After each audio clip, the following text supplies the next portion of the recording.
Habang nasa biyahe, tumigil ang kotseng ito sa tabi ng kalsada dahil may isang kotse na natusok ang gulong. May babae sa loob ng kotse at tumawag ito sa kanyang asawa na si Kim. Habang kausap ang asawa, may pumarada na isang school van. Lumabas ang lalaki sa van at tinanong ang babae kung ano ang nangyari. Sumagot ang babae na natusok ang gulong at tumawag na ito ng tow truck at parating na ito, ngunit sinabi ng lalaki na malakas ang snow at matagalan pa ito bago makarating at tiningnan niya ang gulong. Samantala, nagtaka naman si Kim sa lalaki at naghinala ito ng hindi maganda. Saglit pa nag-usap ang dalawa at pinatay ang tawag. Sinabi ng lalaki na nasira ang gulong ng kotse kaya nagpasalamat naman ang babae at sinabing parating na ang tow truck. Tiningnan siya ng lalaki at bumalik na ito sa kanyang van, ngunit hindi ito umalis kaagad kaya naghinala na ang babae. Pinaandar nito ang kotse ngunit bumalik ang lalaki para basagin ang salamin at pumasok sa loob.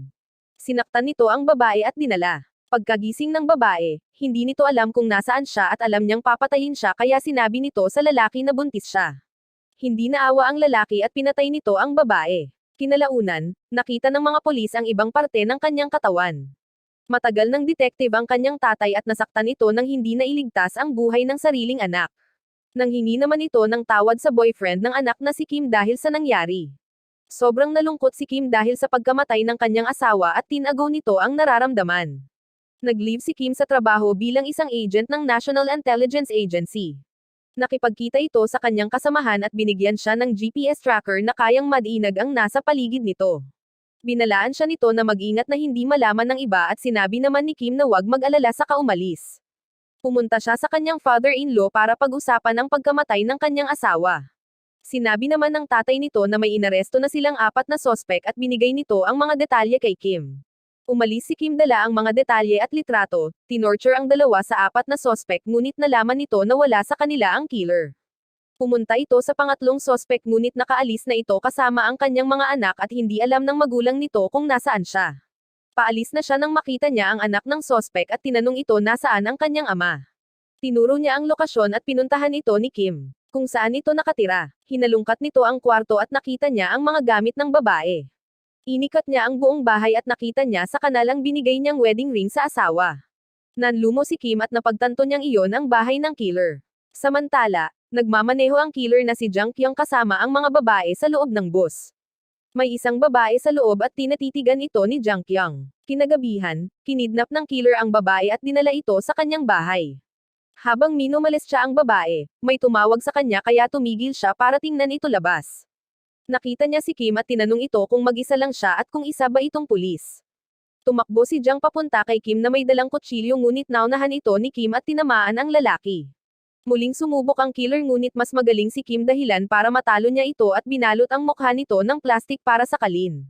Bago pa man ito mamatay, pinabayaan niya itong makaalis. Kinuha nito ang bato sa lupa para hampasin ngunit hindi nito itinuloy at sa halip nilagay nito ang GPS sa bunganga ng killer at hindi naman ito napansin ni Jang pagkat nawalan ito ng malay. Nasadyap naman ni Kim ang buhay ng babae. Pagkagising, nakita ng killer ang envelope sa kanyang kamay na may lamang pera. Paalis na siya at pinara ang isang taxi na may sakay na 2 tao. Samantala, pinapanood naman Kim ang lokasyon pati ang sinasabi at ginagawa ng killer sa kanyang cellphone. Pinatay ni Jang ang 2 lalaki sa taxi at binuksan ang trunk. Nakita niya ang bangkay sa loob at nalaman na mga criminal din ang 2 lalaki. Tinapon ng killer ang talong bangkay sa kalsada at umalis sakay ng taxi. Pumunta si Jang sa doktor para magpagamot at nakita nito ang isang nurse. Pumasok ang nurse sa isang room at nagulat ito nang andoon na si Jang. Nilock ni Jang ang pinto at simulang maustiyahin ang nurse ngunit biglang dumating si Kim at binugbog ang killer. Paalis na ang nurse ngunit pinigilan ito ni Kim para gamutin si Jang at sinabi nito sa killer na nag-uumpisa pa lang siya. Pinutol nito ang isang paa ni Jang at sumigaw naman ang killer sa sakit. Pagkatapos, lumabas si Jang sa sasakyan na putol ang paa at nabali ang kamay nito.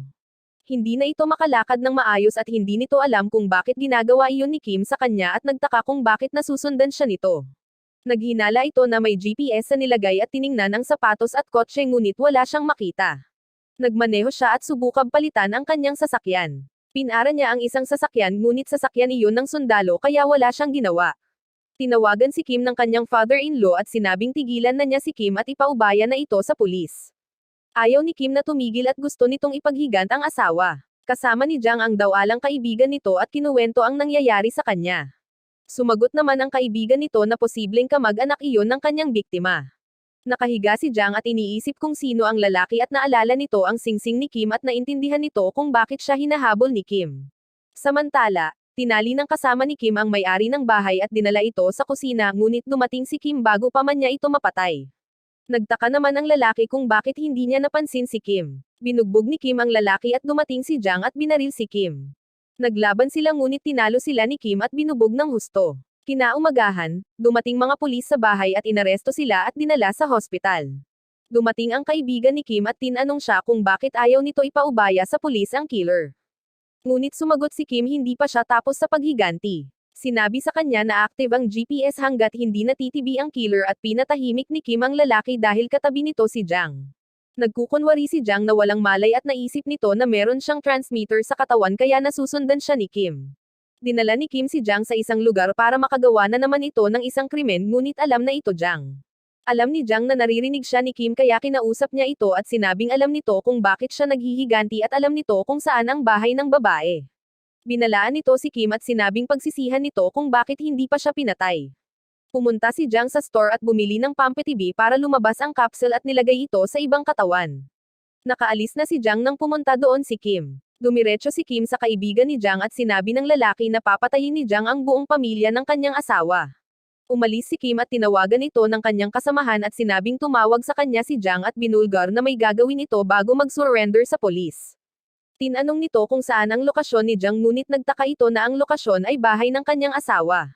Alam na ngayon ni Kim na gustong patayin ni Jiang ang pamilya ng kanyang asawa kaya nais nitong makarating doon bago makarating si Jiang. Naunahan ni Jiang si Kim sa bahay at binugbog nito ang tatay at pinatay nito ang kapatid ng kanyang asawa bago umalis. Dumating si Kim sa bahay at nakita lahat ng ginawa ni Jiang at naisip nito ang kanyang kamalian. Samantala, gustong mag-surrender ni Jiang kaya tumawag ito sa polis at binigay ang kanang lokasyon para hindi na makapaghiganti si Kim sa kanya. Bago pa man makasurrender, dumating si Kim at pinasok nito si Jiang sa sasakyan at umalis. Dinala ni Kim ang killer sa bahay kung saan pinatay nito ang kanyang asawa. Tinali nito ang lalaki kung saan palagi niyang nilalagay ang mga pinatay niyang babae at sinaktan ng tudo. Nakiusap si Jiang na patayin na siya ngunit gusto ni Kim na mamatay ito sa pinakamasakit na paraan. Nakiusap si Jiang na pakawalan siya at huwag patayin ngunit sinabi ni Kim na ilang beses na rin niya itong narinig sa kanyang biktima. Tinanong nito ang killer kung natatakot siya ngunit tumawa lang ito at sinabing wala itong kinatatakutan. Sinarado ni Kim ang pinto at nilagay ang tali sa bibig kung saan pag may ham attack ng tali ay babagsak ang blade at mapuputol ang kanyang ulo. Habang paalis, may tumigil na taxi at sakay ang pamilya ni Jiang. Papasok ang pamilya ni Jiang sa loob ng bahay at gusto itong pigilan ni Jiang ngunit hindi ito makapagsalita. Binuksan ng kanyang magulang ang pinto at natanggal ang lubad at bumagsak ang blade dahilan para maputol ang leeg nito at mamatay. Narinig ni Kim lahat ng nangyari at naiyak ito nang naipaghiganti ang kanyang asawa ngunit nawala ang lahat sa kanya.